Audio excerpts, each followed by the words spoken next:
people, it's me, Anja. My pronouns are she and her, and welcome back to my channel for a new recent reads video. I think this might be the last recent reads video that I'm posting about the books that I read in January, just because today is the 30th, and I'm working today as well as tomorrow, so I'm not sure if I'll have enough time to finish another book before the month ends. Like, I know that I am a fast reader, but I probably just won't prioritize it, especially since I've already read 40 books this month, so I'm quite satisfied with that number. So anyway, with that said, the first book on this list is called Build a Girlfriend. This story is a YA contemporary following a young bisexual main character who dives into her dating history to try to become the perfect girlfriend and to hopefully break the family curse. However, I say curse with levity because this book doesn't really include any like fantastical elements or anything like that, so it's not really about that, if you know what I mean. Anyway, this book was really good, and I wasn't really expecting it to be, just because rom-coms for me tend to be hit or miss. But I really enjoyed this book because I loved the characters and the family and like her relationship with her sister and like her mom and her aunts and everything felt so wholesome and so realistic, and the characters were so well done. The romance itself was also so cute and so well done. There's also like no homophobia in this book, which I really appreciated. We love queer stories without any. Obviously both are necessary, but anyway, this book was so good and I just really enjoyed it so much. So with that said, like, it's a good, lighthearted, wholesome book, so I rated it 4 out of 5 stars, and I would definitely highly recommend it. The next book on this list is called Inkbound, Meticulous Jones and the Skull Tattoo. This story is a middle-grade fantasy following a young main character who tries to escape her fate and starts to challenge that idea a bit when her father goes missing.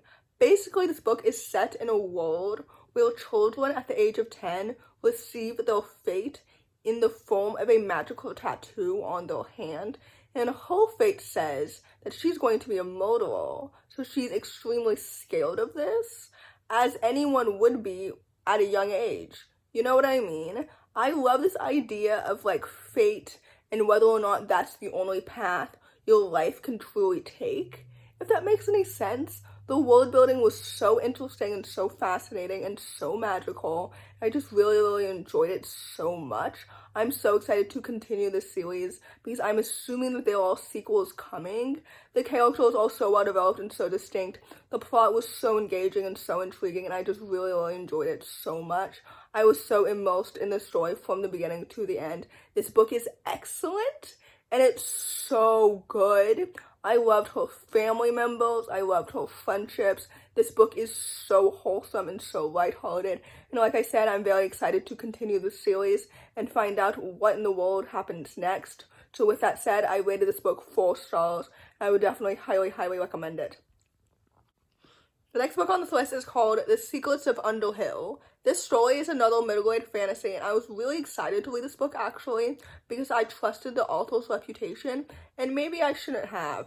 Basically, this book follows a young main character who wants to save a magical grove, and that in itself, like conceptually, seemed really interesting to me, hence why this book was on my January and February TBR at the beginning of the year. And I just wish I hadn't had such high expectations because frankly I was disappointed. But I will say the world building was definitely interesting and fascinating, and I've always loved like a hierarchical society, you know what I mean? The magic and the plants were interesting, the characters were well developed and distinct. I just think that in terms of the mystery, the writing had too much telling and not enough showing. You know what I mean? And that is becoming my pet peeve in books. Just show me what's wrong. Do not tell me what's wrong, because then I feel like it has less, like, stakes. I don't know. But anyway, overall, I rated this book 3 out of 5 stars. So take that as you will. The next book on this list is called Not Another Banned Book. This story is a middle-aged contemporary following a young main character who discovers that, like, some of the books for her middle school's book club are getting banned.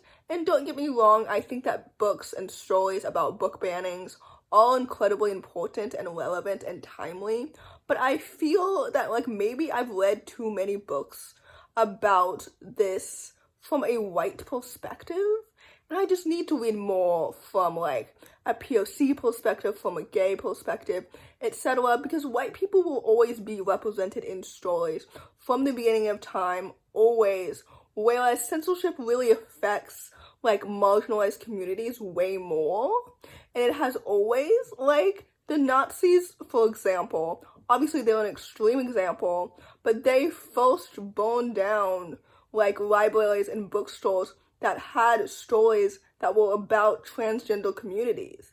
You know what I mean? Like they decided to erase that history and erase it from existence, and they tried to erase those people from existence as well. But this book doesn't really talk about that history at all, and like at least gave her gay parents or something. Like this book didn't really feel like the problem was as personal as it maybe could have been. Does that make any sense? And even though like she acknowledges her white privilege maybe in the middle of this book, like the story could have been deeper. You know what I mean? Maybe I should stop reading from white people. Maybe that's the real issue. I don't know if anything I'm saying makes any sense. The plot was intriguing, and I definitely understand like why this book is celebrated. Again, like I said, I think stories about book bannings are incredibly important and timely and relevant. I just would rather personally read a book about this topic from a more marginalized perspective. Does that make any sense? I don't know if it does, but anyway, I rated this book 3 stars, so take that as you will. The last book on this list, and certainly not the least, is called It's a Love-Skate Relationship. This story is a YA contemporary following a lesbian hockey player, main character, who accidentally starts a brawl and must team up with an ice skater to make amends. I don't know if that makes any sense. But anyway, this book was so good. Like I mentioned at the beginning of this video, rom-coms for me tend to be hit or miss because sometimes authors don't really like go into detail as to why like a character's personality is the way it is, and it's really more like romantic focused instead of being more character driven. Because if I don't care about the people who are falling in love as characters, as people, then I'm not really gonna care about their romance and their chemistry and their banter. Does that make any sense? But anyway, this book was so good. Carli as a character makes so much sense, and I just really enjoyed her as a person, and her chemistry with her love interest was so cute and so well done. Also, enemies to lovers is typically not my vibe, even when it comes to queer settings, but this book was so good, and I loved how it blossomed over time. Like, this book is excellent. The sports elements were really interesting too, and I enjoyed those. The plot was engaging. Like, I enjoyed Carli's family dynamics. This book is so good, and it deserves all the type and so much more. So anyway, with that said, I rated this book 4 out of 5 stars, and I would definitely highly recommend it.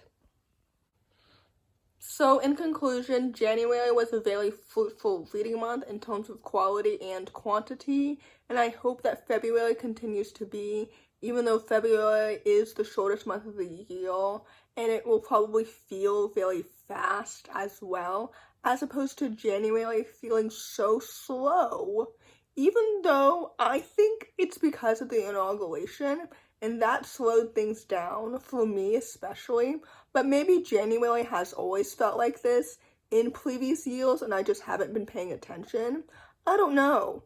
Anyway, if you enjoyed this video, please don't hesitate to give it a big thumbs up. Comment down below the egg emoji if you made it all the way to the end of the video. Thanks for watching. Subscribe to my channel if you're new, and I'll see you in my next video. Bye!